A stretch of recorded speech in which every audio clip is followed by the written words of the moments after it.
पढ़ो, सुनो, देखो ਸਾਹਿਤ ਪਾਠ। ਜਸਵੰਤ ਸਿੰਘ ਕਮਲ ਦੁਆਰਾ ਰਚਿਤ ਨਾਵਲ ਹਰੂਪਧਾਰਾ ਦੇ 10ਵੇਂ ਕਾਂਡ ਦਾ ਇਹ ਪਹਿਲਾ ਭਾਗ। ਜੈਬੂ ਕੰਮ ਨਾ ਬਣਨ ਦੀ ਸੂਰਤ ਵਿੱਚ ਹਰਨੇਕ ਵੱਲੋਂ ਖੱਟਾ ਪੈ ਚੁੱਕਾ ਸੀ। ਉਸ ਹਰਨੇਕ ਨੂੰ ਚੰਗੀ ਕੁੱਟ ਵੀ ਚਾੜੀ ਸੀ। ਮੰਡੀ ਅਤੇ ਜੀਰੇ ਗੇੜੇ ਕੱਢਦਿਆਂ ਉਸ ਰੱਤੇਵਾਲ ਦੇ ਨਵੇਂ ਸ਼ੌਕੀਨ ਚੈਨ ਅਤੇ ਇੰਦਰ ਨਾਲ ਯਾਰੀ ਗੰਢ ਲਈ। ਜੈਬੂ ਹਰ ਕੀਮਤ ਤੇ ਰੱਤੇਵਾਲ ਆਪਣੇ ਪੈਰ ਲੱਗੇ ਵੇਖਣਾ ਚਾਹੁੰਦਾ ਸੀ। ਚੈਨ ਪੁਰਾਣੇ ਟੋਡੀ ਸਫੈਦਪੋਸ਼ ਦਾ ਮੁੰਡਾ ਸੀ ਅਤੇ ਇੰਦਰ ਉਹਨਾਂ ਦੇ ਘਰਾਂ ਚੋਂ ਹੀ ਨੰਬਰਦਾਰ ਦਾ ਛੋਟਾ ਭਰਾ। ਦੋਹਾਂ ਯਾਰਾਂ ਕਦੇ ਭੰਨ ਕੇ ਕੱਖ ਦੋਹਰਾ ਨਹੀਂ ਸੀ ਕੀਤਾ। ਘਰੋਂ ਸਰਦੇ ਪੁੱਜਦੇ ਸਨ, ਖੇਤੀ ਦਾ ਕੰਮ ਸੀਰੀ ਅਤੇ ਕੰਮੀ ਕਰ ਛੱਡਦੇ। ਸਫੈਦਪੋਸ਼ ਅਤੇ ਨੰਬਰਦਾਰ ਨੇ ਆਪਣੀ ਉਮਰ ਵਿੱਚ ਸਰਦਾਰੀ ਕਰਦਿਆਂ ਰੇਸ਼ਮ, ਕੱਚੀ ਮਲਮਲ ਤੇ ਧੋਤਾ ਲੱਠਾ ਹੰਢਾਇਆ ਸੀ। ਹੁਣ ਉਹ ਮੁੰਡਿਆਂ ਨੂੰ ਕਿਵੇਂ ਰੋਕਦੇ? ਅੰਗਰੇਜ਼ ਦੇ ਸਮੇਂ ਪੁਲਿਸ ਨਾਲ ਮਿਲ ਕੇ ਉਹਨਾਂ ਰਿਸ਼ਵਤਾਂ ਵਿੱਚੋਂ ਹੀ ਗੋਲਮਾਲ ਕੀਤੇ ਸਨ। ਕੰਮੀਆਂ ਤੋਂ ਵਗਾਰ ਵਿੱਚ ਖੇਤੀ ਕਰਵਾਈ ਸੀ। ਪਰ ਹਿੰਦੁਸਤਾਨ ਦੇ ਆਜ਼ਾਦ ਹੋਣ ਪਿੱਛੋਂ ਦਿਨੋ ਦਿਨ ਉਹਨਾਂ ਦੇ ਮਾਣ ਤਾਣ ਵਿੱਚ ਫਰਕ ਪੈਂਦਾ ਗਿਆ। ਭਾਵੇਂ ਉਹਨਾਂ ਆਪਣੇ ਗੁਨਾਹਾਂ ਨੂੰ ਖੱਦਰ ਪਾ ਕੇ ਲੁਕਾ ਲਿਆ ਸੀ, ਪਰ ਲੋਕਾਂ ਦੀਆਂ ਅੱਖਾਂ ਤੋਂ ਕਿਵੇਂ ਬਚਦੇ? ਕਰਤਾਰ ਸਿੰਘ ਦੇ ਸਰਪੰਚ ਬਣ ਜਾਣ ਪਿੱਛੋਂ ਪਿੰਡ ਦੇ ਕੰਮੀਆਂ ਨੇ ਉਹਨਾਂ ਦੀ ਛੱਟ ਚੱਕਣ ਤੋਂ ਸਾਫ਼ ਨਾ ਕਰ ਦਿੱਤੀ। ਨੰਬਰਦਾਰ ਅਤੇ ਸਫੈਦਪੋਸ਼ ਨੇ ਆਪਣਾ ਖੁੱਸਿਆ ਵਕਾਰ ਕਾਇਮ ਕਰਨ ਲਈ ਮੁੰਡਿਆਂ ਦੀਆਂ ਆਵਾਜ਼ਾਂ ਜਾਣ ਕੇ ਢਿੱਲੀਆਂ ਕਰ ਦਿੱਤੀਆਂ। ਉਹ ਸਮਝਦੇ ਸਨ ਕਰਤਾਰ ਸਿੰਘ ਨੇ ਆਪਣੇ ਆਪ ਨੂੰ ਇਸ ਤਰ੍ਹਾਂ ਹੀ ਬਣਾਇਆ ਹੈ। ਚੈਨ ਤੇ ਇੰਦਰ ਨੂੰ ਲਹਿਰੀ ਉਮਰ ਦੇ ਹੋਣ ਕਰਕੇ ਤਲਖ ਤਜਰਬਾ ਕੋਈ ਨਹੀਂ ਸੀ, ਪਰ ਵੱਡਿਆਂ ਤੋਂ ਹਥਕੰਡੇ ਅਤੇ ਚੁਸਤੀਆਂ ਵਿਰਾਸਤ ਵਿੱਚ ਬਹੁਤ ਮਿਲ ਗਈਆਂ ਸਨ। ਲੰਡੇ ਨੂੰ ਮੀਣਾ ਮਿਲਣ ਵਾਂਗ ਉਹਨਾਂ ਦੀ ਜੈਬੂ ਨਾਲ ਯਾਰੀ ਸੰਘਣੀ ਹੀ ਹੁੰਦੀ ਚਲੀ ਗਈ। ਜੈਬੂ ਨੇ ਅਖੀਰ ਇੱਕ ਦਿਨ ਜੀਰੇ ਸ਼ਰਾਬ ਪੀਂਦਿਆਂ ਆਪਣੇ ਜ਼ਖਮੀ ਦਿਲ ਤੋਂ ਪੱਟੀਆਂ ਚੁੱਕ ਦਿੱਤੀਆਂ। ਬਾਈ, ਤੁਹਾਡੇ ਪਿੰਡ ਮੇਰੀ ਮਾਰ ਹੈ। ਜੈਬੂ ਨੂੰ ਨਸ਼ੇ ਦੀ ਵਾਹਵਾ ਲੋਰ ਆਈ ਹੋਈ ਸੀ। ਤੁਹਾਡੀ ਮੇਰੀ ਲਿਹਾਜ਼ ਹੀ ਤਾਂ ਹੈ ਜੇ ਲੈ ਕੇ ਦਿਓ, ਖਰਚ ਵੱਲੋਂ ਨਾ ਪ੍ਰਵਾਹ ਕਰਿਓ। ਉਹ ਬਾਈ ਤੂੰ ਮੂੰਹੋਂ ਫੁੱਟ। ਚੈਨ ਨੇ ਮੁੱਛ ਨੂੰ ਤਾ ਚਾੜਿਆ। ਜਗਰੂਪ ਮਾਸਟਰ ਨੇ 2 ਸਾਲ ਦਾ ਪੱਟਿਆ ਫਿਰਦਾ, ਰੁਪਈਆ ਵੀ 400-500 ਗਾਲ ਚੁੱਕਾਂ। ਉਸ ਅਗਾਂਹ ਸਿਰ ਫੇਰ ਦਿੱਤਾ। ਓਏ ਉਹ ਪੱਠੀ ਆਪਣੀ ਮਾਰ ਚ ਹੈ ਸਰਦਾਰ ਅਜੈਬ ਸਿਆਂ। ਇੰਦਰ ਨੇ ਕਾਹਲਾ ਪੈ ਕੇ ਆਖਿਆ। ਜੇ ਆਪਣੀ ਛਤਰੀ ਤੇ ਨਾ ਆਵੇ, ਛਤਰੀ ਉਹ ਪੁੱਟ ਦੇਣੀ ਹੈ। ਉਸ ਦੀਆਂ ਅਸਮਾਨੀ ਅੱਖਾਂ 'ਚ ਲਾਲ ਤਾਰੇ ਚਮਕ ਰਹੇ ਸਨ। ਉਸ ਆਖਰੀ ਪੈਗ ਪਾ ਕੇ ਬੋਤਲ ਖਤਮ ਕਰ ਦਿੱਤੀ। ਚੱਲ ਬਾਈ, ਪਿੰਡ ਨੂੰ ਚੱਲੀਏ, ਕੰਮ ਤੇਰਾ ਜ਼ਰੂਰ ਕਰਾਂਗੇ, ਭਾਵੇਂ ਅੱਕ ਨਾ ਚੱਬਣਾ ਪਵੇ। ਚੈਨ ਨੇ ਉੱਠਦਿਆਂ ਜੈਬੂ ਨੂੰ ਹੌਸਲਾ ਦਿੱਤਾ। ਤੂੰ ਅੱਗੇ ਕਿਉਂ ਨਾ ਗੱਲ ਕੀਤੀ? ਜੈਬੂ ਨੇ ਠੇਕਿਓਂ ਇੱਕ ਬੋਤਲ ਹੋਰ ਲੈ ਲਈ ਅਤੇ ਉਹਨਾਂ ਨਾਲ ਪਿੰਡ ਨੂੰ ਤੁਰ ਪਿਆ। ਉਹ 2 ਵਾਰ ਪਹਿਲਾਂ ਵੀ ਰੱਤੇਵਾਲ ਉਹਨਾਂ ਨਾਲ ਜਾ ਆਇਆ ਸੀ। ਇਕੱਲਾ ਉਹ ਰੂਪ ਨੂੰ ਕੁਝ ਨਹੀਂ ਸੀ ਕਰ ਸਕਿਆ ਅਤੇ ਬੰਦੇ ਪੈਦਾ ਕਰਨ ਲਈ ਉਸ ਕਾਫੀ ਸਮਾਂ ਗਵਾ ਲਿਆ। ਅਖੀਰ ਇੰਦਰ ਤੇ ਚੈਨ ਨੂੰ ਉਸ 2-4 ਬੈਠਕਾਂ ਪਿੱਛੋਂ ਦਿਲ ਦਾ ਦਰਦ ਕਹਿ ਦਿੱਤਾ। ਉਹਨਾਂ ਪੈਂਦੀ ਸੱਟੇ ਹੀ ਉਸਦੇ ਪੁਰਾਣੇ ਜ਼ਖਮ ਉੱਤੇ ਇਕਰਾਰ ਦੀ ਮੱਲਮ ਰੱਖ ਦਿੱਤੀ। ਪਿੰਡ ਆਉਣ ਉੱਤੇ ਸਫੈਦਪੋਸ਼ ਅਤੇ ਨੰਬਰਦਾਰ ਵੀ ਪਿਆਲੇ ਦੇ ਸਾਂਝੀ ਹੋ ਗਏ। ਉਹ ਖੁਸ਼ ਸਨ ਕਿ ਮੁੰਡਿਆਂ ਚੰਗੀ ਮੁਰਗੀ ਫਸਾਈ ਹੈ। ਉਹਨਾਂ ਖਾਂਦਿਆਂ ਪੀਂਦਿਆਂ ਨੂੰ 9 ਵੱਜ ਗਏ। ਮਾਮੂਲੀ ਸਰਦੀ ਹੁੰਦਿਆਂ ਵੀ ਉਹਨਾਂ ਦੇ ਗਲਮੇ ਖੁੱਲ੍ਹੇ ਸਨ। ਚਲੋ ਯਾਰ, ਸਕੂਲ ਫਿਰ ਕੇ ਆਈਏ, ਦਿਲ ਨਹੀਂ ਖਲੋਂਦਾ। ਜੈਬੂ ਦੀ ਬੇਕਰਾਰੀ ਵੇਖਣ ਵਾਲੀ ਸੀ। ਚੈਨ ਨੇ ਬਾਪੂ ਜੀ ਵਾਲਾ ਪਿਸਤੌਲ ਗਲ ਪਾ ਲਿਆ। ਇੰਦਰ ਨੇ ਟੋਕੀ ਚੁੱਕ ਲਈ। ਉਹ ਤਿੰਨੇ ਫਿਰਨੀ ਤੁਰੇ ਆਏ। ਇੰਦਰ ਦਾ ਚੀਕ ਮਾਰਨ ਨੂੰ ਜੀ ਕਰਦਾ ਸੀ। ਹਵਾ ਨੇ ਉਹਨਾਂ ਦੇ ਨਸ਼ੇ ਨੂੰ ਹਿਲੋਰਾਂ ਦੇਣੀਆਂ ਸ਼ੁਰੂ ਕਰ ਦਿੱਤੀਆਂ। ਜੈਬੂ ਨੇ ਸਕੂਲ 'ਚ ਆ ਕੇ ਬਾਹਾਂ ਖੋਲ ਦਿੱਤੀਆਂ ਤੇ ਡੂੰਘੇ ਸਾਹ ਭਰਨ ਲੱਗ ਪਿਆ। ਬਾਈ, ਹੌਕੇ ਲੈਣਾ ਏ, ਕਿਤੇ ਜਾਨ ਹੀ ਨਾ ਨਿਕਲ ਜਾਵੇ। ਇੰਦਰ ਨੇ ਚੋਟ ਮਾਰੀ। ਇੰਦਰ, ਹਾਲ ਕੁਝ ਨਹੀਂ ਰੂਪ ਬਿਨਾ, ਏਦੂ ਤਾਂ ਮਰ ਗਈ ਚੰਗੇ ਆ। ਜੈਬੂ ਨੇ ਇੰਦਰ ਨੂੰ ਜੱਫੀ 'ਚ ਲੈ ਕੇ ਘੁੱਟਣਾ ਸ਼ੁਰੂ ਕਰ ਦਿੱਤਾ। ਆਹ ਫੁੱਲ ਤੇਰੀ ਮਾਸਟਰਨੀ ਦੀ ਮਿਹਰਬਾਨੀ ਹੈ। ਚੈਨ ਨੇ ਮੱਚਦੀ ਉੱਤੇ ਤੇਲ ਉਲਟਾ ਦਿੱਤਾ। ਅੱਧੇ ਚੰਦ ਦੀ ਚਾਨਣੀ ਫੁੱਲਾਂ ਵਿੱਚ ਮੁਸਕਾ ਰਹੀ ਸੀ। ਜੈਬੂ ਇੰਦਰ ਨੂੰ ਛੱਡ ਕੇ ਫੁੱਲਾਂ ਦੀ ਕਿਆਰੀ ਵਿੱਚ ਲਿਟ ਗਿਆ। ਮੈਨੂੰ ਬਈ ਇੱਥੇ ਹੀ ਗੋਲੀ ਮਾਰ ਜੋ। ਉਹ ਦੋਵੇਂ ਜੈਬੂ ਦਾ ਤਮਾਸ਼ਾ ਵੇਖ ਹੱਸ ਰਹੇ ਸਨ। ਉਹਨਾਂ ਜੈਬੂ ਨੂੰ ਕਿਆਰੀ ਵਿੱਚੋਂ ਮਸੀਂ ਉਠਾਇਆ ਅਤੇ ਗੱਲੀਂ ਲਾ ਕੇ ਸਕੂਲ 'ਚੋਂ ਲੈ ਨਿਕਲੇ। ਐਤਕੀ ਵਾਰ ਉਹ ਫਿਰਨੀ ਜਾਣ ਦੀ ਥਾਂ ਪਿੰਡ ਵਿੱਚ ਦੀ ਹੋ ਤੁਰੇ। ਸਰਪੰਚ ਦੀ ਹਵੇਲੀ ਕੋਲ ਦੀ ਲੰਘਦਿਆਂ ਇੰਦਰ ਨੂੰ ਵਿਰੋਧੀ ਰੋਹ ਨੇ ਝੰਜੋੜ ਸੁੱਟਿਆ। ਉਸ ਗੁੱਟ ਮੂੰਹ ਅੱਗੇ ਕਰਦਿਆਂ ਬੱਕਰਾ ਬੁਲਾ ਦਿੱਤਾ। ਪੰਚਾਇਤ ਨੇ ਪਿੰਡ ਵਿੱਚ ਸ਼ਰਾਬ ਪੀ ਕੇ ਗਾਲਾਂ ਦੇਣਾ, ਚੀਕਾਂ ਮਾਰਨਾ ਅਤੇ ਬੱਕਰਾ ਬੁਲਾਉਣਾ ਸਖਤ ਮਨਾ ਕੀਤਾ ਹੋਇਆ ਸੀ ਤੇ ਕਈ ਦੋਸ਼ੀਆਂ ਨੂੰ ਜੁਰਮਾਨੇ ਵੀ ਹੋ ਚੁੱਕੇ ਸਨ। ਕਾਲਾ ਤੇ ਗੁਰਦਿਆਲ ਬਾਈ ਕਰਤਾਰ ਦੀ ਹਵੇਲੀ ਪਿਆ ਕਰਦੇ ਸਨ। ਕਾਲੇ ਨੇ ਬੱਕਰਾ ਬੁਲਾਉਣ ਵਾਲੇ ਨੂੰ ਵੰਗਾਰਿਆ। ਕਿਹੜਾ ਏ ਓਏ? ਉਹ ਤਿੰਨੇ ਚੁੱਪ ਹੋ ਗਏ। ਕੋਈ ਜਵਾਬ ਨਾ ਆਉਣ ਉੱਤੇ ਕਾਲੇ ਨੇ ਬੜਕ ਨਾਲ ਆਖਿਆ, ਉਹ ਹੁਣ ਬੋਲਦੇ ਨਹੀਂ, ਬੱਕਰਾ ਬੁਲਾਉਣ ਦਾ ਹੀ ਚਾਅ ਸੀ। ਉਹ ਤੂੰ ਕੀ ਲੈਣਾ, ਪੈ ਜਾ ਆਰਾਮ ਨਾਲ। ਚੈਨ ਨੇ ਹੱਦ ਤੱਕ ਸਮਝਦਿਆਂ ਕਰੜਾਈ ਨਾਲ ਜਵਾਬ ਦਿੱਤਾ। ਉਹ ਅਸੀਂ ਤਾਂ ਆਰਾਮ ਨਾਲ ਫੇਰ ਹੀ ਪਵਾਂਗੇ, ਤੁਸੀਂ ਇੱਕ ਵਾਰ ਫੇਰ ਬੱਕਰਾ ਬੁਲਾ ਕੇ ਵਿਖਾਓ। ਗੁਰਦਿਆਲ ਖੂੰਡਾ ਪਾਸੇ ਲਾਈ ਅਗਾਂਹ ਹੋਇਆ। ਬੋਲ ਬੁਲਾਰਾ ਸੁਣ ਕੇ ਹੋਰ ਲੋਕ ਵੀ ਜਾਗ ਪਏ। ਗੱਲ ਵੱਧ ਕੇ ਅੰਦਰਲੇ ਘਰ ਕਰਤਾਰ ਬਾਈ ਤੱਕ ਵੀ ਪਹੁੰਚ ਗਈ। ਉਹ ਵੀ ਕਾਲੀ ਕਾਲੀ ਘਰੋਂ ਭੱਜਾ ਆਇਆ। ਚੈਨ ਅਤੇ ਇੰਦਰ ਆਕੜ ਕੇ ਕਸੁੱਤੇ ਫਸ ਗਏ। ਚੁੱਪ ਰਹਿਣਾ ਵੀ ਹੱਦ ਤੱਕ ਸੀ। ਇੰਦਰ ਦੀ ਥਾਂ ਚੈਨ ਨੇ ਬੱਕਰਾ ਬੁਲਾਇਆ। ਜਦ ਗੁਰਦਿਆਲ ਖੂੰਡਾ ਉਲਾਰ ਕੇ ਅਗਾਂਹ ਹੋਇਆ, ਚੈਨ ਪਿਸਤੌਲ ਸਾਂਭਦਾ ਪਿਛਾਂਹ ਹਟ ਗਿਆ। ਉਸ ਪਿਛਾਂਹ ਨੂੰ ਲਗਾਤਾਰ 2 ਫਾਇਰ ਕਰ ਦਿੱਤੇ। ਗੁਰਦਿਆਲ ਦਾ ਵਾਰ ਖਾਲੀ ਜਾ ਚੁੱਕਾ ਸੀ। ਫਾਇਰ ਹੋਣ ਤੇ ਉਹ ਥੋੜਾ ਝਿਜਕਿਆ। ਕਾਲੇ ਨੇ ਵਾਰ ਬਚਾ ਕੇ ਇੰਦਰ ਦੀ ਟੋਕੀ ਨੂੰ ਹੱਥ ਪਾ ਲਿਆ। ਜੈਬੂ ਨੇ ਕਾਲੇ ਦੇ ਮੋਹਰਾਂ ਉੱਤੇ ਮੁੱਕਾ ਧਰ ਦਿੱਤਾ ਸੀ। ਓਏ ਕਿਹੜੇ ਆ ਇਹ, ਜਾਣ ਨਾ ਦਿਓ, ਸਰਪੰਚ ਬਾਈ ਨੇ ਆਉਂਦਿਆਂ ਹੀ ਲਲਕਾਰਿਆ। 1-2 ਬੰਦੇ ਹੋਰ ਵੀ ਉੱਠ ਖਲੋਤੇ। ਗੁਰਦਿਆਲ ਨੇ ਜੈਬੂ ਦੇ ਖੂੰਡਾ ਜੜ ਦਿੱਤਾ। ਸੱਟ ਪੈਂਦਿਆਂ ਹੀ ਉਹ ਮੁੱਦੇ ਮੂੰਹ ਜਾ ਪਿਆ। ਚੈਨ ਨੇ 1 ਫਾਇਰ ਹੋਰ ਉਤਾਂਹ ਕਰ ਦਿੱਤਾ। ਜਿਨ੍ਹਾਂ ਨੂੰ ਡਰਾਉਣ ਲਈ ਉਹ ਫਾਇਰ ਕਰ ਰਿਹਾ ਸੀ, ਉਹ ਜਰੀ ਬੰਦੇ ਸਨ, ਜਿਹੜੇ ਮਰ ਨਸ਼ੰਗ ਜਾਂਦੇ, ਮੈਦਾਨ ਨਹੀਂ ਸਨ ਛੱਡ ਸਕਦੇ। ਚੈਨ ਹੋਰ ਪਿਛਾਂਹ ਹਟ ਗਿਆ। ਉਸ ਨੂੰ ਪਿਸਤੌਲ ਖੋਹੇ ਜਾਣ ਦਾ ਵੀ ਡਰ ਸੀ। ਬਗਾਨੇ ਪਾਸੇ ਉਹ ਫਾਇਰ ਕਰ ਰਿਹਾ ਸੀ ਅਤੇ ਲਾਇਸੈਂਸ ਉਸਦੇ ਪਿਤਾ ਦੇ ਨਾਂ ਦਾ ਸੀ। ਸਾਹਮਣੀ ਗੋਲੀ ਮਾਰਨ ਦਾ ਉਸ ਵਿੱਚ ਜੇਰਾ ਨਹੀਂ ਸੀ। ਲੜਾਈ ਦੀ ਖਬਰ ਨੰਬਰਦਾਰ ਤੇ ਸਫੈਦਪੋਸ਼ ਨੂੰ ਵੀ ਹੋ ਗਈ। ਮੁੰਡਿਆਂ ਨੂੰ ਉਲਝੇ ਵੇਖ ਉਹ ਵਾਹੋ ਦਾ ਹੀ ਉੱਠ ਨੱਠੇ। ਇੰਦਰ ਦੇ ਜਦ ਦੂਜਾ ਖੁੰਡਾ ਵੱਜਾ, ਉਹ ਟੋਕੀ ਛੱਡ ਕੇ ਨੱਸ ਤੁਰਿਆ। ਚੈਨ ਨੇ ਨੱਸਣ ਵਿੱਚ ਹੀ ਭਲਾਈ ਸਮਝੀ। ਸਰਦਾਰ ਅਜੈਬ ਸਿੰਘ ਇੱਕ ਹੋਰ ਵੱਜਣ ਨਾਲ ਹੀ ਚੀਕ ਪਿਆ, ਓਏ ਨਾ ਮਾਰਿਓ, ਓਏ ਮੈਂ ਕੈਲੀ ਗਊ ਆਂ, ਓਏ ਠਹਿਰੋ, ਮਾਰਿਓ ਨਾ। ਬਾਈ ਕਰਤਾਰ ਨੇ ਰੋਕਦਿਆਂ ਉਸ ਨੂੰ ਪੁੱਛਿਆ, ਓਏ ਤੂੰ ਹੈ ਕੌਣ? ਬਾਈ ਮੈਂ ਮੋਗਿਓ ਅਜੈਬ ਸਿੰਘ। ਉੱਠ ਕੇ ਬਹਿ ਗਿਆ। ਤੇਰੀ ਓਏ, ਤੈਨੂੰ ਮੰਡੀ ਤੇ ਜੀਰੇ ਭਾਲਦਿਆਂ 2 ਮਹੀਨੇ ਹੋ ਗਏ, ਤੂੰ ਤਾਂ ਮਸੀਂ ਮਿਲਿਆ ਏ। ਕਰਤਾਰ ਨੇ ਕੇਸਾਂ 'ਚ ਹੱਥ ਪਾ ਕੇ ਖਿੱਚ ਲਿਆ। ਕਾਲੇ ਨੇ ਪਿੱਛੋਂ ਪੁੱਠੀ ਟੋਕੀ ਮਾਰ ਕੇ ਬੱਕਰਾ ਬੁਲਾ ਦਿੱਤਾ।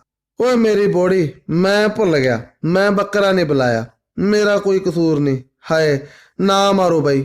ਜੱਬੂ ਮਿੰਤਾ ਕਰੀ ਜਾ ਰਿਹਾ ਸੀ। 1 ਮਿੰਟ ਬਾਈ ਨੇ ਉਹਨਾਂ ਨੂੰ ਮਾਰਨੋਂ ਰੋਕ ਦਿੱਤਾ। ਬਾਈ ਲਿਹਾਜ਼ ਹੈ, 1-2 ਵਾਰੀ ਨਾਲ ਪੀ ਬੈਠਾ। ਤੇ ਜਗਰੂਪ ਨਾਲ ਤੇਰੀ ਕੀ ਰਿਸ਼ਤੇਦਾਰੀ ਆ? ਉਹ ਤਾਂ ਮੇਰੀ ਭਤੀਜੀ ਲੱਗਦੀ ਆ। ਜੱਬੂ ਕੰਬਣ ਲੱਗ ਪਿਆ। ਬਾਈ ਨੇ ਦੰਦ ਪੀਂਦਿਆਂ ਵੱਟ ਕੇ ਥੱਪੜ ਮਾਰਿਆ। ਇੱਕ ਪਾਸੇ ਕੰਜਰਾ ਧੀ ਕਹਿਣਾ ਏ, ਦੂਜੇ ਪਾਸੇ ਮਸ਼ੂਕ ਬਣਾਉਣਾ ਏ। ਤੈਨੂੰ ਮਾਈਆਂ ਮਿਲੀਆਂ ਸੀ ਸਾਲਿਆ, ਬਾਬੂ ਨਹੀਂ ਸੀ ਟੱਕਰਿਆ। ਜ਼ਰਾ ਖੜਾ ਹੋ ਜਾ। ਉਸ 1 ਲੱਤ ਹੋਰ ਧਰ ਦਿੱਤੀ। ਜੱਬੂ ਨੇ ਉੱਠਦਿਆਂ ਬਾਈ ਦੇ ਪੈਰਾਂ ਵੱਲ ਹੱਥ ਵਧਾਏ। ਬਾਈ ਮੈਂ ਨਿਰਦੋਸ਼, ਮੈਂ ਭੁੱਲ ਗਿਆ, ਮੈਂ ਮੁੜ ਕੇ ਆਹ ਸੜਕ ਨਹੀਂ ਲੰਘਦਾ। ਬਾਈ ਨਾ, ਇਹਨੂੰ ਜ਼ਰਾ ਪਿੰਡੋਂ ਬਾਹਰ ਲੈ ਚਲੋ। ਲੋਕ ਇਕੱਠੇ ਹੋਏ ਵੱਡੇ ਆਸ਼ਕ ਦੀਆਂ ਬਣੀਆਂ ਵੇਖ ਰਹੇ ਸਨ। ਚੈਨ ਅਤੇ ਇੰਦਰ ਨੇ ਚਿੜੀ ਪੂੰਝਾ ਛਡਾ ਕੇ ਬਾਤ ਨਹੀਂ ਸੀ ਪੁੱਛੀ ਤੇ ਨਾ ਹੀ ਸਫੈਦਪੋਸ਼ ਨੰਬਰਦਾਰ ਉਸ ਨੂੰ ਛਡਾਉਣ ਆਏ। ਸਾਰੇ ਰਾਹ ਜੱਬੂ ਮਿੰਤਾ ਤਰਲੇ ਕਰਦਾ ਆਇਆ। ਉਸ ਦੇ ਹਾਲ ਉੱਤੇ ਕਿਸ ਨੂੰ ਤਰਸ ਆਉਣਾ ਸੀ। ਉਹ ਇੱਕ ਖੂਹ ਤੇ ਆ ਗਏ। ਸਰਪੰਚ ਨੇ ਟੋਕੀ ਆਪ ਫੜ ਲਈ ਤੇ ਗੁਰਦਿਆਲ ਨੂੰ ਆਖਣ ਲੱਗਾ, ਦਿਆਲ ਆਹ ਅਨੋਖੇ ਕੀ ਕੁੱਲੀ ਨਾਲੋਂ 2 ਦੱਥੇ ਕਾਨਿਆਂ ਦੇ ਲਾ ਲਿਆ। ਗੁਰਦਿਆਲ ਕਾਨੇ ਚੁੱਕਣ ਚਲਾ ਗਿਆ। ਤੂੰ ਕਾਲਿਆ ਬੋਲ ਕੇ ਵੈਗਰੂ ਇਹਨੂੰ ਕਰਖਾਂ ਗਾਦੀ ਤੇ, ਇਹਨੂੰ ਮਲਾਈਏ ਯਾਰ। ਜੱਬੂ ਦੇ ਹੋਸ਼ ਉੱਡ ਗਏ ਤੇ ਕੰਬੇ ਵਿੱਚ ਉਸ ਤੋਂ ਗੱਲ ਹੋਣੋਂ ਰਹਿ ਗਈ। ਬਾਈ ਮੈਂ ਗਊ, ਬਖਸ਼ੋ। ਉਹ ਮੱਲੋ ਮੱਲੀ ਕਰਤਾਰ ਦੇ ਪੈਰਾਂ 'ਚ ਡਿੱਗ ਪਿਆ ਤੇ ਲਕੀਰਾਂ ਕੱਢਣ ਲੱਗ ਪਿਆ। ਕੰਨ ਤਾਂ ਤੂੰ ਮਿਸ਼ਨ ਸਕੂਲ ਪ੍ਰਿੰਸੀਪਲ ਕੋਲ ਵੀ ਫੜੇ ਸੀ ਤੇ ਰੂਪ ਨੂੰ ਵੀ ਧੀ ਆਖਿਆ ਸੀ, ਪਤਾ ਏ? ਬਾਈ ਨੇ ਇੱਕ ਹੋਰ ਥੱਪੜ ਟਕਾ ਦਿੱਤਾ। ਬਾਈ ਸਭ ਸੱਚ ਹੈ, ਮੈਂ ਕੁੱਤਾ, ਮੈਂ ਭੈਂ। ਉਸ ਆਪ ਨੂੰ ਧੀਆਂ ਭੈਣਾਂ ਦੀਆਂ ਗਾਲਾਂ ਦੇਣੀਆਂ ਸ਼ੁਰੂ ਕਰ ਦਿੱਤੀਆਂ। ਮੈਨੂੰ ਇੱਕ ਵਾਰ ਬਖਸ਼ ਲਵੋ, ਮੈਂ ਸਾਰੀ ਦਾ ਦੇਣਦਾਰ। ਉਸ ਦੇ ਹੱਥ ਜੋੜੇ ਹੋਏ ਸਨ ਤੇ ਬਾਰ-ਬਾਰ ਕਰਤਾਰ ਦੇ ਪੈਰ ਫੜ ਰਿਹਾ ਸੀ। ਤੂੰ ਕਾਲਿਆ ਕਰਦਾ ਕੀ ਓਏ? ਬਾਈ ਨੇ ਕਾਲੇ ਨੂੰ ਘੂਰਿਆ। ਉਸ ਧੌਣ 'ਚ ਮੁੱਕਾ ਧਰਦਿਆਂ ਹੱਥ ਦੁਆਲੇ ਕੇਸਾਂ ਦਾ ਵਲ ਮਾਰ ਲਿਆ ਤੇ ਹਜੋਕਾ ਮਾਰ ਕੇ ਜੈਬੂ ਨੂੰ ਗਾਦੀ ਵੱਲ ਧੂਇਆ। ਜੈਬੂ ਨੂੰ ਕੁਝ ਸੱਟਾਂ ਵੱਜੀਆਂ ਸਨ। ਮੁਕਾਬਲੇ ਦੀ ਸ਼ਕਤੀ ਨਿਸਲ ਪੈ ਚੁੱਕੀ ਸੀ ਅਤੇ ਸਾਹਮਣੇ ਖਲੋਤੀ ਮੌਤ ਨੇ ਉਸ ਨੂੰ ਜਿਉਂਦੇ ਲਾਸ਼ ਬਣਾ ਦਿੱਤਾ। ਓਏ ਭਰਾਵੋ ਰਹਿਮ ਕਰੋ, ਮੇਰੇ ਨਿੱਕੇ ਨਿੱਕੇ ਨਿਆਣੇ। ਉਸ ਨੂੰ ਆਖਰੀ ਮੌਕੇ ਬੱਚਿਆਂ ਦਾ ਖਿਆਲ ਆਇਆ। ਕੰਜਰਾ, ਬੱਚਿਆਂ ਦਾ ਪਿਓ ਹੁੰਦਿਆਂ ਤੂੰ ਬਦਮਾਸ਼ੀਆਂ ਕਰੇ ਤੇ ਬਦਮਾਸ਼ੀਆਂ ਦੇ ਹਸ਼ਰ ਦਾ ਨਹੀਂ ਸੀ ਪਤਾ? ਇੱਥੋਂ ਇੱਕ ਵਾਰ ਬਖਸ਼ ਦਿਓ, ਮੈਥੋਂ ਜੋ ਮਰਜ਼ੀ ਲਿਖਵਾ ਲਓ, ਕਿਵੇਂ ਜਾਨ ਬਖਸ਼ ਦਿਓ। ਜੱਬੂ ਦੇ ਜੁੜੇ ਹੱਥ ਕੰਬੀ ਜਾ ਰਹੇ ਸਨ। ਛੱਡ ਓਏ ਕਾਲਿਆ, ਜੇ ਮਾਰਨਾ ਹੀ ਹੋਇਆ ਮੋਗਾ ਕਿਹੜਾ ਬਲੈਤ ਹੈ? ਬਾਈ ਪੁੱਤ ਪੋਤਾ ਨਹੀਂ ਇਸ ਕੰਮ ਦੇ ਰਾਹ ਪੈਂਦਾ। ਜੱਬੂ ਦਾ ਹਾਲੇ ਵੀ ਕੰਬਾ ਨਹੀਂ ਹਟਿਆ ਸੀ। ਦਿਆਲ ਕਾਨੇ ਚੁੱਕੀ ਤੁਰਿਆ ਆ ਰਿਹਾ ਸੀ। ਕਾਲੇ ਨੇ ਉਸ ਨੂੰ ਕਾਨੇ ਰੱਖ ਆਉਣ ਦੀ ਆਵਾਜ਼ ਦਿੱਤੀ। ਉਹ ਉੱਥੋਂ ਹੀ ਵਾਪਸ ਮੁੜ ਗਿਆ। ਜਾ ਤੂੰ ਉੱਠ ਜਾ ਕੰਜਰਾ ਸਾਡੇ ਕੋਲੋਂ, ਕਿਤੇ ਫੇਰ ਨਾ ਬਦੀ ਉੱਠ ਖਲੋਵੇ। ਬਾਈ ਨੇ ਜੈਬੂ ਨੂੰ ਧੱਕਾ ਮਾਰਿਆ। ਜੈਬੂ ਦੋਹਾਂ ਅੱਗੇ ਝੁਕਦਾ ਵਾਹਣੀ ਹੋ ਤੁਰਿਆ। ਉਸ ਦਾ ਤਰਾ ਭੌਂ ਭੌਂ ਵੇਖ ਰਿਹਾ ਸੀ, ਕਿਤੇ ਉਹ ਪਿੱਛਾ ਤਾਂ ਨਹੀਂ ਕਰ ਰਹੇ। ਰਾਤੀ ਜੈਬੂ ਨੂੰ ਗੁੱਜੀ ਮਾਰ ਬੜੀ ਪਈ ਸੀ। ਉਸ ਦੇ ਵਰਜਣ ਦੇ ਬਾਵਜੂਦ ਸਫੈਦਪੋਸ਼ ਤੇ ਨੰਬਰਦਾਰ ਸਵੇਰੇ ਹੀ ਥਾਣੇਦਾਰ ਨੂੰ ਲੈ ਆਏ। ਪਿੰਡ ਵਿੱਚ ਰਾਤ ਦੀ ਘਟਨਾ ਦੀਆਂ ਗੱਲਾਂ ਦੁਹਰਾਈਆਂ ਜਾਣ ਲੱਗੀਆਂ। ਸਫੈਦਪੋਸ਼ ਨੇ ਥਾਣੇ ਜਾਣ ਤੋਂ ਪਹਿਲਾਂ ਸਲਾਹ ਦਿੱਤੀ ਸੀ ਕਿ ਅਜੈਬ ਸਿੰਘ ਦੀ ਲੱਤ ਜਾਂ ਬਾਂਹ ਉੱਤੇ ਟੋਕੀ ਮਾਰ ਕੇ ਚੰਡ ਬਣਾ ਲਿਆ ਜਾਵੇ। ਡਾਂਗਾਂ ਦੀਆਂ ਲਾਸਾਂ ਬਹੁਤ ਸਨ, ਪਰ ਜ਼ਖਮ ਨਾ ਹੋਣ ਕਰਕੇ 326 ਬਣਨੀ ਮੁਸ਼ਕਲ ਸੀ। ਉਹ ਸਮਝਦਾ ਸੀ ਜੇ ਇਹਨਾਂ 'ਚ ਜਿੱਦ ਹੁੰਦੀ ਮੇਰਾ ਪਿੱਛਾ ਨਾ ਕਰਦੇ। ਪੁਲਿਸ ਦੇ ਆਉਣ ਦਾ ਕਰਤਾਰ ਨੂੰ ਵੀ ਪਤਾ ਲੱਗ ਗਿਆ। ਉਸ ਗੁਰਦਿਆਲ ਤੇ ਕਾਲੇ ਨੂੰ ਪਿੰਡ ਵਿੱਚ ਹੀ ਲੁਕਾ ਦਿੱਤਾ। ਆਪਣੇ ਸਾਥੀ ਪੰਚਾਇਤ ਮੈਂਬਰਾਂ ਨੂੰ ਸੱਦ ਕੇ ਸਾਰੀ ਵਾਰਤਾ ਦੱਸ ਦਿੱਤੀ ਅਤੇ ਹੋਣ ਵਾਲੇ ਸਵਾਲਾਂ ਜਵਾਬਾਂ ਬਾਰੇ ਵੀ ਸੋਚ ਲਿਆ। ਚੌਕੀਦਾਰ ਨਾਲ ਸਿਪਾਹੀ ਸਰਪੰਚ ਨੂੰ ਬੁਲਾਉਣ ਆਏ। ਸਾਰੀ ਪੰਚਾਇਤ, ਪਿੰਡ ਦੇ ਹੋਰ ਪਤਵੰਤੇ ਤੇ ਆਮ ਲੋਕ ਧਰਮਸ਼ਾਲਾ 'ਚ ਜੁੜ ਗਏ। ਥਾਣੇਦਾਰ ਨੇ ਰਾਤ ਦੇ ਝਗੜੇ ਬਾਰੇ ਸਰਪੰਚ ਨੂੰ ਪੁੱਛਿਆ। ਉਸ ਅੱਗੋਂ ਉੱਤਰ ਦਿੱਤਾ, ਚੌਧਰੀ ਜੀ, ਪੁਲਿਸ ਨੂੰ ਖੇਚਲ ਦੇਣ ਵਾਲੇ ਹੀ ਪਹਿਲਾਂ ਦੱਸਣ। ਹਾਂ ਸਫੈਦਪੋਸ਼ ਸਾਹਿਬ, ਤੁਸੀਂ ਦੱਸੋ। ਅਸਲੀਅਤ ਇਹ ਸੀ ਕਿ ਸਫੈਦਪੋਸ਼ ਦਾ ਥਾਣੇਦਾਰ ਨਾਲ ਸਹਿਚਾਰ ਸੀ ਅਤੇ ਬਿਨਾਂ ਜ਼ਿਮਨੀ ਭਰੇ ਉਸ ਨਾਲ ਆ ਗਿਆ ਸੀ। ਮਿੱਥੀ ਇਹ ਗਈ ਸੀ ਕਿ ਪਿੰਡ ਚੱਲ ਕੇ ਮੌਕੇ ਉੱਤੇ ਬਣਤ ਬਣਾ ਲਵਾਂਗੇ। ਇੱਕ ਆਦਮੀ ਨੇ ਕਰਤਾਰ ਦੇ ਕੰਨ ਵਿੱਚ ਆਖਿਆ, ਜੈਬੂ ਲਾਰੀ 'ਚ ਚੜ ਗਿਆ ਏ। ਇਸ ਖਬਰ ਨਾਲ ਬਾਈ ਹੋਰ ਵੀ ਤਕੜਾ ਹੋ ਗਿਆ। ਰਾਤੀ ਜੀ ਇਹਨਾਂ ਸਾਡੇ ਮੁੰਡਿਆਂ ਨੂੰ ਘੇਰ ਕੇ ਸੱਟਾਂ ਮਾਰੀਆਂ, ਪਿੰਡ ਵਿੱਚ ਫਾਇਰ ਕੀਤੇ ਅਤੇ ਸਾਡੇ ਆਏ ਮਹਿਮਾਨ ਨੂੰ ਮਾਰਨ ਦੀ ਨੀਅਤ ਨਾਲ ਚੁੱਕ ਕੇ ਬਾਹਰ ਲੈ ਗਏ। ਅਸੀਂ ਉਸ ਨੂੰ ਮਸੀਂ ਫਾਇਰ ਕਰਕੇ ਛੁਡਵਾਇਆ। ਸਫੈਦਪੋਸ਼ ਨੇ ਬਹੁਤ ਹੀ ਦਿਲ ਗੁਰਦੇ ਨਾਲ ਦੋਸ਼ ਸਿੱਧ ਕੀਤੇ। ਇਹਨਾਂ ਦੇ ਮੁੰਡੇ ਅਤੇ ਮਹਿਮਾਨ ਵੀ ਬੁਲਾ ਲਏ ਜਾਣ।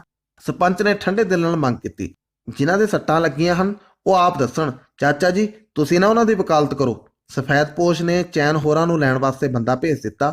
ਆਪੋ ਆਪਣੇ ਧੜਿਆਂ ਵਿੱਚ ਘੁਸਰ ਮੁਸਰ ਕਰਦਿਆਂ ਖਿਚੜੀ ਪੱਕਦੀ ਰਹੀ। ਧਰਮਸ਼ਾਲਾ ਵਿੱਚ ਖਾਸੀ ਰੌਣਕ ਜੁੜ ਗਈ। 5-7 ਮਿੰਟਾਂ ਪਿੱਛੋਂ ਚੈਨ ਤੇ ਇੰਦਰ ਵੀ ਆ ਗਏ। ਥਾਣੇਦਾਰ ਦੇ ਪੁੱਛਣ ਉੱਤੇ ਚੈਨ ਨੇ ਬਿਆਨ ਦਿੱਤੇ, ਅਸੀਂ ਜੀ ਜੀਰੋਂ ਆ ਰਹੇ ਸਾਂ 3 ਜਣੇ, ਮੈਂ, ਇੰਦਰ ਤੇ ਸਾਡਾ ਮਹਿਮਾਨ। ਚੌਧਰੀ ਜੀ, ਇਹਨਾਂ ਦਾ ਮਹਿਮਾਨ ਨਹੀਂ ਆਇਆ। ਕਰਤਾਰ ਨੇ ਚੈਨ ਦੀ ਗੱਲ ਵਿੱਚੋਂ ਹੀ ਥਾਣੇਦਾਰ ਦਾ ਧਿਆਨ ਦਵਾਇਆ। ਥਾਣੇਦਾਰ ਦੇ ਪੁੱਛਣ ਤੋਂ ਪਹਿਲਾਂ ਹੀ ਚੈਨ ਬੋਲ ਪਿਆ, ਜੀ ਉਹ ਇਹਨਾਂ ਤੋਂ ਡਰਦਾ ਨੱਸ ਗਿਆ ਏ। ਤੁਸੀਂ ਸਾਰੀ ਕਹਾਣੀ ਸੁਣ ਲਵੋ। ਆਪਣੀ ਗਲੀ ਵਿੱਚ ਸਰਪੰਚ, ਕਾਲੇ, ਦਿਆਲੇ, ਜਿੱਤੂ ਅਤੇ ਸੁੱਚੇ ਨੇ ਸਾਨੂੰ ਘੇਰ ਲਿਆ। ਬਿਨਾਂ ਵਜ੍ਹਾ ਅਤੇ ਕੋਈ ਗੱਲ ਸੁਣੇ ਬਿਨਾਂ ਟੋਕੀਆਂ ਚਲਾਉਣੀਆਂ ਸ਼ੁਰੂ ਕਰ ਦਿੱਤੀਆਂ। ਇੰਦਰ ਦੇ ਮੋਰਾਂ 'ਚ ਪੁੱਠੀਆਂ ਵੱਜੀਆਂ ਹਨ, ਤੁਸੀਂ ਵੇਖ ਸਕਦੇ ਹੋ। ਇੰਦਰ ਦਾ ਕੁਰਤਾ ਚੱਕ ਕੇ ਉਸ ਨੀਲ ਵਿਖਾਏ। ਅਸੀਂ ਪਿਛਾਂ ਭੱਜ ਆਏ। ਸਾਡੇ ਪਿੱਛੇ ਇਹਨਾਂ ਗੋਲੀਆਂ ਚਲਾਈਆਂ। ਅਜੈਬ ਸਿੰਘ ਸਾਡਾ ਮਹਿਮਾਨ ਔਖੜ ਕੇ ਡਿੱਗ ਪਿਆ। ਇਹ ਉਸ ਨੂੰ ਕੁੱਟਦੇ ਬਾਹਰ ਨੂੰ ਲੈ ਗਏ। ਬਸ ਉਸ ਨੂੰ ਮਾਰਨੇ ਲੱਗੇ ਸਨ ਜਦ ਨੂੰ ਅਸੀਂ ਵਾਰ ਲੈ ਕੇ ਜਾ ਪਏ ਤੇ ਉਸ ਨੂੰ ਮਸੀਂ ਛੁਡਾਇਆ। ਕਿਸ ਤਰ੍ਹਾਂ ਦੇ ਹਥਿਆਰ ਨਾਲ ਡਰਾਇਆ ਕਿ ਤੁਹਾਡੇ ਆਉਣ ਤੋਂ ਪਿੱਛੋਂ ਮੱਲੋ ਮੱਲੀ ਤੁਰ ਗਿਆ। ਚੌਧਰੀ ਸਾਹਿਬ, ਸਰਪੰਚ ਕਰੜਾ ਹੋ ਕੇ ਬੋਲਿਆ, ਇਉਂ ਹਕੀਕਤਾਂ ਨਹੀਂ ਲੁਕਣੀਆਂ, ਵਾਰੀ ਨਾਲ ਦੱਸੀ ਚਲੋ, ਘਬਰਾਉਣ ਦੀ ਲੋੜ ਨਹੀਂ। ਥਾਣੇਦਾਰ ਨੇ ਸਰਪੰਚ ਨੂੰ ਠੰਡਿਆਂ ਪਾਇਆ। ਇਹਨਾਂ ਦੇ ਘਰ ਆਉਣ ਵਾਲਾ ਅਜੈਬ ਸਿੰਘ 1 ਨੰਬਰ ਦਾ ਬਦਮਾਸ਼ ਡਰਾਈਵਰ ਹੈ। ਬਾਈ ਆਖਣ ਲੱਗਾ, ਇਹਨਾਂ ਦੀ ਰਿਸ਼ਤੇਦਾਰੀ ਉਸ ਤੋਂ ਸਿਰਫ ਸ਼ਰਾਬ ਪੀਣੀ ਹੈ। ਇਹ ਤਿੰਨੇ 10 ਵਜੇ ਰਾਤ ਨੂੰ ਜੀਰੋਂ ਬਿਲਕੁਲ ਨਹੀਂ ਸਨ ਆਏ। ਇਹਨਾਂ ਸ਼ਰਾਬ ਦੀਆਂ ਰੱਜਿਆਂ ਨੇ ਪਿੰਡ ਉੱਤੇ ਪੁਰਾਣਾ ਰੋਹਬ ਕਾਇਮ ਕਰਨ ਲਈ ਗੇੜਾ ਦਿੱਤਾ। ਸਾਡੀ ਹਵੇਲੀ ਅੱਗੇ ਆ ਕੇ ਇਹਨਾਂ ਬੱਕਰੇ ਬੁਲਾਏ। ਅਸੀਂ ਪੰਚਾਇਤ ਵਿੱਚ ਰੈਜ਼ੋਲੂਸ਼ਨ ਕੀਤਾ ਹੈ, ਜਿਹੜਾ ਸ਼ਰਾਬ ਪੀ ਕੇ ਪਿੰਡ 'ਚ ਅਵਾ-ਤਵਾ ਬੋਲੇ ਉਸ ਨੂੰ 20 ਰੁਪਏ ਤੱਕ ਜੁਰਮਾਨੇ ਦੇ ਕੀਤੇ ਜਾਣ। ਆ ਅੱਗੇ ਜੁਰਮਾਨੇ ਹੋਏ ਦੇਖ ਲਵੋ। ਸਰਪੰਚ ਨੇ ਥਾਣੇਦਾਰ ਅੱਗੇ ਰਜਿਸਟਰ ਖੋਲ੍ਹ ਦਿੱਤਾ। ਸਾਡੀ ਪੱਤੀ ਦੇ ਮੁੰਡਿਆਂ ਤੇ ਲੋਕਾਂ ਇਹਨਾਂ ਨੂੰ ਵਰਜਿਆ, ਪਰ ਇਹ ਸਰਦਾਰਾਂ ਦੇ ਮੁੰਡੇ ਉਹਨਾਂ ਦੇ ਗਲ ਪੈਣੋਂ ਨਹੀਂ ਰੁਕੇ। ਇਸ ਚੈਨ ਨੇ ਰਾਹ ਸਾਫ਼ ਕਰਨ ਲਈ ਉਹਨਾਂ ਤੇ 3 ਫਾਇਰ ਕਰ ਦਿੱਤੇ ਅਤੇ ਪੈਰਾਂ ਦੀ ਮਿੱਟੀ ਕੱਢ-ਕੱਢ ਬੱਕਰੇ ਬੁਲਾਉਂਦਾ ਰਿਹਾ। ਜਦੋਂ ਅੱਗੋਂ ਪੈਣ ਲੱਗੀਆਂ ਫਿਰ ਸਰਦਾਰ ਜੀ ਭਾਲੇ ਨਹੀਂ ਲੱਭੇ। ਪਹਿਲੀ ਗੱਲ, ਚੈਨ ਨੇ ਨਜਾਇਜ਼ ਹਥਿਆਰ ਨਾਲ ਫਾਇਰ ਕੀਤੇ ਆ, ਉਹ ਬਰਾਮਦ ਕਰਕੇ ਕੇਸ ਬਣਾਇਆ ਜਾਵੇ। ਦੂਜੀ ਗੱਲ, ਜੇ ਪਿਸਤੌਲ ਇਸ ਦੇ ਪਿਓ ਦਾ ਸੀ, ਉਸ ਸੂਰਤ ਵਿੱਚ ਵੀ ਗੈਰ ਲਾਇਸੈਂਸੀਏ ਬੰਦੇ ਨੇ ਫਾਇਰ ਕੀਤੇ ਆ, ਦੋਸ਼ ਬਰਾਬਰ ਹੈ, ਪਿਸਤੌਲ ਜ਼ਬਤ ਕੀਤਾ ਜਾਵੇ। ਬਾਕੀ ਅਜੈਬ ਸਿੰਘ ਨੂੰ ਮਾਰਨ ਦਾ ਮਾਮਲਾ ਕੋਰਾ ਝੂਠ। ਉਸ ਵਿਚਾਰੇ ਦੀ ਕਿਸੇ ਵਾਰ ਹੀ ਨਹੀਂ ਕਰਵਾਈ। ਉਸ ਦੇ ਥੱਪੜ ਜ਼ਰੂਰ ਮਾਰੇ ਸਨ। ਮੈਂ ਸਮਝਦਾ ਹਾਂ ਉਸ ਨੂੰ ਆਪਣੇ ਗੁਨਾਹਾਂ ਨਾਲੋਂ ਸਜ਼ਾ ਬਹੁਤ ਹੀ ਘੱਟ ਮਿਲੀ ਹੈ। ਉਹ ਇੱਥੇ ਸਾਡੇ ਪ੍ਰਾਇਮਰੀ ਸਕੂਲ ਪੜ੍ਹਾਉਣ ਆਉਂਦੀ ਕੁੜੀ ਪਿੱਛੇ ਲੱਗਾ ਹੋਇਆ ਹੈ। ਇਸੇ ਕਾਰਨ ਇੱਥੇ ਆ ਕੇ ਨਵੇਂ ਵੈਲੀਆਂ ਨੂੰ ਸ਼ਰਾਬ ਪਿਆਉਂਦਾ ਏ। ਸਰਪੰਚ ਨੇ ਚੈਨ ਤੇ ਇੰਦਰ ਨੂੰ ਉਂਗਲਾਂ ਨਾਲ ਨਿਸ਼ਾਨਾ ਬਣਾਇਆ। ਇਹਨਾਂ ਦਾ ਪੇਸ਼ਾ ਨਿਰਾ ਟੋਡੀਪੁਣਾ ਹੀ ਨਹੀਂ, ਲੋਕਾਂ ਦੀਆਂ ਧੀਆਂ ਭੈਣਾਂ ਨਾਲ ਯਾਰੀਆਂ ਲਵਾਉਣਾ ਵੀ ਏ। ਇਹ ਗੱਲ ਸੁਣਦਿਆਂ ਹੀ ਸਫੈਦਪੋਸ਼ ਗਰਮ ਹੋ ਗਿਆ। ਉਸ ਕੱਪੜਿਆਂ ਤੋਂ ਬਾਹਰ ਹੁੰਦਿਆਂ ਕਰਤਾਰ ਉੱਤੇ ਦੋਸ਼ ਥੱਪਿਆ, ਚੌਧਰੀ ਸਾਹਿਬ, ਸਰਪੰਚ ਦੇ ਆਪਣੇ ਮਾਸਟਰਨੀ ਨਾਲ ਨਜਾਇਜ਼ ਤਾਲੁਕਾਤ ਨੇ, ਉਹ ਇਹਨਾਂ ਦੇ ਘਰ ਆਮ ਆਉਂਦੀ ਜਾਂਦੀ ਏ। ਚੌਧਰੀ ਨੇ ਰੌਲਾ ਪੈ ਜਾਣ ਕਾਰਨ 2 ਵਾਰ ਮੇਜ਼ ਤੇ ਡੰਡਾ ਮਾਰਿਆ। ਇੱਕ ਚੁੱਪ ਫਿਰ ਵਰਤ ਗਈ। ਸਰਪੰਚ ਅੱਗੇ ਬੋਲਦਾ ਗਿਆ, ਇਸ ਕੁੜੀ ਵਰਗੀ ਸ਼ਰੀਫ, ਨੇਕ ਅਤੇ ਮਿਹਨਤੀ ਮਾਸਟਰਨੀ ਨਹੀਂ ਮਿਲ ਸਕਦੀ। ਤੁਸੀਂ ਸਕੂਲ ਪੜ੍ਹਦੇ ਬੱਚਿਆਂ ਦੇ ਮਾਪਿਆਂ ਤੋਂ ਤਸਦੀਕ ਕਰ ਸਕਦੇ ਹੋ। ਉਹ ਵਿਹਲੇ ਟਾਈਮ ਵਿੱਚ ਸਾਡੇ ਚੁਬਾਰੇ ਬਾਲਕ ਕੁੜੀਆਂ ਤੇ ਵਹੁਟੀਆਂ ਨੂੰ ਪੰਜਾਬੀ ਪੜ੍ਹਾਉਂਦੀ ਹੈ। ਬਦਮਾਸ਼ ਦੇ ਮੁਕਾਬਲੇ ਵਿੱਚ ਮੈਂ ਇੱਕ ਮਜ਼ਲੂਮ ਕੁੜੀ ਦੀ ਸਰਪੰਚ ਹੁੰਦਾ ਹੋਇਆ ਮਦਦ ਨਾ ਕਰਾਂ, ਕੱਲ ਨੂੰ ਘੱਟੋ ਘੱਟ ਸਾਡੇ ਪਿੰਡ ਕੋਈ ਕੁੜੀ ਪੜ੍ਹਾਉਣ ਲਈ ਨਹੀਂ ਆਵੇਗੀ। ਬਾਕੀ ਜਿਹੜਾ ਇਲਜ਼ਾਮ ਚਾਚੇ ਨੇ ਚਿੱਟੀ ਦਾੜੀ ਰੱਖਦਿਆਂ ਮੇਰੇ ਉੱਤੇ ਲਾਇਆ ਹੈ, ਮੈਂ ਪਿੰਡ ਦੇ ਸਾਹਮਣੇ ਸਹੁੰ ਖਾ ਕੇ ਆਖਦਾ ਕਿ ਉਹ ਕੁੜੀ ਮੇਰੀ ਧਰਮ ਦੀ ਭੈਣ ਹੈ। ਦਰਬਾਰ ਸਾਹਿਬ ਵਾਲੀ ਕੋਠੜੀ ਖੋਲੋ, ਮੈਂ ਮੱਥਾ ਟੇਕਦਾ। ਨਹੀਂ ਚਾਚਾ, ਉੱਠ ਕੇ ਤੂੰ ਟੇਕ। ਸਰਪੰਚ ਦੀ ਇੰਨੀ ਜੁਰਅਤ ਅਤੇ ਦਲੇਰੀ ਅੱਗੇ ਸਫੈਦਪੋਸ਼ ਭੈੜਾ ਪੈ ਗਿਆ। ਲੋਕਾਂ ਥਾਣੇਦਾਰ ਦੇ ਸਾਹਮਣੇ ਉਸ ਨੂੰ ਲਾਹਨਤਾਂ ਪਾਉਣੀਆਂ ਸ਼ੁਰੂ ਕਰ ਦਿੱਤੀਆਂ। ਸਾਰੀ ਹਕੀਕਤ ਸਾਹਮਣੇ ਆ ਜਾਣ ਪਿੱਛੋਂ ਥਾਣੇਦਾਰ ਵੀ ਨਾਜਾਇਜ਼ ਮਦਦ ਕਰਨ ਤੇ ਵਿੱਚੇ ਵਿੱਚ ਝੂਰਨ ਲੱਗਾ। ਲੋਕ ਰਾਏ ਦਾ ਖਿਆਲ ਰੱਖਦਿਆਂ ਉਸ ਦੋਹਾਂ ਧਿਰਾਂ ਨੂੰ ਆਪਣੇ ਵੱਲੋਂ ਆਖਿਆ, ਦੇਖੋ ਬਈ, ਫਾਇਰਾਂ ਦੀ ਤਸਦੀਕ ਮੈਂ ਜ਼ਰੂਰ ਕਰਾਂਗਾ। ਸਰਕਾਰੀ ਮੁਲਾਜ਼ਮ ਨੂੰ ਕੋਈ ਤੰਗ ਕਰਦਾ, ਹਵਾਲਾਤ ਉਸ ਲਈ ਹਾਜ਼ਰ ਹੈ। ਪਿੰਡ ਵਿੱਚੋਂ ਧੜੇਬੰਦੀ ਦੀ ਬੂ ਆਉਂਦੀ ਹੈ। ਜੇ ਤੁਸੀਂ ਟਿਕੇ ਨਾ, ਮੈਂ ਦੋਹਾਂ ਧਿਰਾਂ ਨੂੰ ਜ਼ਮਾਨਤਾਂ ਨਹੀਂ ਬੰਨ ਲਵਾਂਗਾ। ਹੁਣ ਤੁਸੀਂ ਰੋਟੀ ਪਾਣੀ ਖਾਓ, ਲੋੜ ਪੈਣ ਉੱਤੇ ਫਿਰ ਬੁਲਾ ਲਵਾਂਗਾ। ਐਨੀ ਆਖ ਕੇ ਥਾਣੇਦਾਰ ਨੇ ਆਪਣਾ ਖਹਿੜਾ ਛੁਡਾਇਆ। ਜਦ ਲੋਕ ਚਲੇ ਗਏ, ਥਾਣੇਦਾਰ ਨੇ ਸਫੈਦਪੋਸ਼ ਨੂੰ ਇਕੱਲਿਆਂ ਕਰਦਿਆਂ ਬਹੁਤ ਝੜਿਆ। ਉਸ ਹਰਾਮਜ਼ਾਦੇ ਨੂੰ ਕਿਉਂ ਜਾਣ ਦਿੱਤਾ? ਕਸੂਰ ਸਾਰਾ ਤੁਹਾਡਾ, ਬੰਨਾ ਉਹਨਾਂ ਨੂੰ। ਚੌਧਰੀ ਜੀ, ਮੁੰਡੇ ਦੱਸਦੇ ਆ ਸਾਲਾ ਬਹਿ ਕੀ ਗਿਆ, ਡਰਦਾ ਲੱਤ ਨਾ ਲਾਵੇ, ਉਹਨਾਂ ਤੋਂ ਜ਼ੋਰੀ ਚਲਿਆ ਗਿਆ। ਸਫੈਦਪੋਸ਼ ਆਪਣੀ ਥਾਂ ਝੁੱਠਾ ਹੋਇਆ ਹੱਥਾਂ ਨੂੰ ਦੰਦੀਆਂ ਵੱਢ ਰਿਹਾ ਸੀ। ਦੁਸ਼ਮਣ ਮਸੀਹ ਸੂਤ ਆਏ ਸਨ, ਉਲਟੇ ਪਰੇ 'ਚ ਝੁੱਠੇ ਕਰਕੇ ਤੁਰ ਗਏ। ਥਾਣੇਦਾਰ ਬੈਂਤ ਘੁਮਾਉਂਦਾ ਬਾਹਰ ਚਲਾ ਗਿਆ। ਜਦ ਬਾਹਰੋਂ ਮੁੜਿਆ, ਪ੍ਰਾਇਮਰੀ ਸਕੂਲ ਉਸ ਦੀ ਨਜ਼ਰ ਪੈ ਗਿਆ। ਉਹ ਸਕੂਲ ਨੂੰ ਹੋ ਤੁਰਿਆ। ਵਿਹੜੇ ਵਿੱਚ ਥਾਣੇਦਾਰ ਨੂੰ ਵੇਖਦਿਆਂ ਸ਼ਿਵਦੱਤ ਸਹਿਮ ਗਿਆ। ਰਾਤ ਦੀ ਵਾਰਤਾ ਉਸ ਸੁਣ ਲਈ ਸੀ। ਉਹ ਜੀ ਤਕੜਾ ਕਰਕੇ ਕੁਰਸੀ ਤੋਂ ਉੱਠ ਖਲੋਤਾ ਅਤੇ ਜੈ ਹਿੰਦ ਜਾ ਬੁਲਾਈ। ਮਾਸਟਰ ਜੀ, ਮੈਂ ਮਾਸਟਰਨੀ ਬੀਬੀ ਨੂੰ ਮਿਲਣਾ ਏ। ਥਾਣੇਦਾਰ ਨੇ ਸ਼ਿਵਦੱਤ ਦੀ ਟੀਰੀ ਅੱਖ ਤੋਂ ਮੂੰਹ ਫੇਰ ਲਿਆ। ਸ਼ਿਵਦੱਤ ਨੇ ਜਗਰੂਪ ਨੂੰ ਹੱਥ ਦਾ ਇਸ਼ਾਰਾ ਦਿੱਤਾ ਤੇ ਆਪ ਕਮਰੇ ਅੰਦਰ ਚਲਾ ਗਿਆ। ਜਗਰੂਪ ਨੇ ਬਾਹਰ ਆ ਕੇ ਹੱਥ ਜੋੜਦਿਆਂ ਥਾਣੇਦਾਰ ਨੂੰ ਸਤਿ ਸ਼੍ਰੀ ਅਕਾਲ ਬੁਲਾਈ। ਇੱਕ ਪਲ ਥਾਣੇਦਾਰ ਨੂੰ ਆਪਾ ਬਗਾਵਤ ਕਰਦਾ ਜਾਪਿਆ।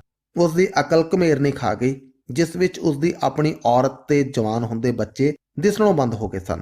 ਰੂਪ ਥਾਣੇਦਾਰ ਦਾ ਗਿਰਗਟ ਵਾਂਗ ਰੰਗ ਬਦਲਦਾ ਚਿਹਰਾ ਤਾੜ ਗਈ ਸੀ। ਥਾਣੇਦਾਰ ਨੇ ਆਪਣੀ ਪੋਜੀਸ਼ਨ 'ਚ ਆਉਂਦਿਆਂ ਸ਼ਬਦਾਂ ਨੂੰ ਤੋਲ-ਤੋਲ ਆਖਣਾ ਸ਼ੁਰੂ ਕੀਤਾ। ਬੀਬੀ, ਮੈਂ ਤੈਨੂੰ ਬਦਨਾਮ ਨਹੀਂ ਵੇਖ ਸਕਦਾ। ਕਿਸੇ ਬਦਮਾਸ਼ ਦੀ ਐਸੀ ਤੈਸੀ ਤੇਰੇ ਵੱਲ ਅੱਖ ਫਰਕੇ। ਥਾਣੇਦਾਰ ਨੇ ਸਾਹ ਨੂੰ ਬੇਮਾਲੂਮ ਲੰਮਿਆਂ ਪਾ ਕੇ ਕੁੜੀ ਨੂੰ ਫਿਰ ਵੇਖ ਲਿਆ। ਖਾਮੋਸ਼ੀ 'ਚ ਆਈ ਜਗਰੂਪ ਨੇ ਥਾਣੇਦਾਰ ਦੀ ਹਮਦਰਦੀ ਨੂੰ ਅਨੁਭਵ ਕਰਦਿਆਂ ਨੀਵੀਂ ਪਾ ਲਈ ਅਤੇ ਇਹ ਸਮਾਜ ਦੇ ਕਰਤੇ ਨੂੰ ਨੀਵੀਂ ਥਾਂ ਬਹਾ ਕੇ ਜੁੱਤੀਆਂ ਡਹਿ ਜਾਣ ਬਾਰੇ ਸੋਚਣ ਲੱਗੀ। ਮੈਂ ਇੱਥੇ ਬਹੁਤਾ ਸਮਾਂ ਖਲੋਣਾ ਠੀਕ ਨਹੀਂ ਸਮਝਦਾ ਤੇ ਚਾਹੁੰਦਾ ਤੂੰ ਜੀਰੇ ਆ ਕੇ ਆਪਣੀ ਸਾਰੀ ਦੁੱਖ ਭਰੀ ਵਾਰਤਾ ਸੁਣਾਵੇਂ। ਮੈਂ ਸਾਲੇ ਡਰਾਈਵਰ ਦੇ ਮਾਰ-ਮਾਰ ਡੰਡੇ ਵੱਟ ਕੱਢ ਦਿਆਂਗਾ। ਥਾਣੇਦਾਰ ਨੇ ਅੱਪਾਂ ਫੁੰਕਾਰਦਿਆਂ ਛਾਤੀ ਅਕੜਾਈ। ਜੀ, ਮੈਨੂੰ ਆਪ ਦੀ ਹਮਦਰਦੀ ਦੀ ਬਿਲਕੁਲ ਲੋੜ ਨਹੀਂ। ਰੂਪ ਇੱਕ ਪਲ ਅਟਕੇ ਬਿਨਾਂ ਨਫ਼ਰਤ ਨਾਲ ਭਰੀ ਅੰਦਰ ਚਲੀ ਗਈ। ਥਾਣੇਦਾਰ ਵਿਹੜੇ 'ਚ ਹੈਰਾਨ ਖਲੋਤਾ ਰਹਿ ਗਿਆ। ਉਸ ਨੂੰ ਉੱਕੀ ਆਸ ਨਹੀਂ ਸੀ ਕੁੜੀ ਹੱਤਕ ਦਾ ਥੱਪੜ ਉਸ ਦੇ ਮੂੰਹ ਉੱਤੇ ਮਾਰ ਜਾਵੇਗੀ।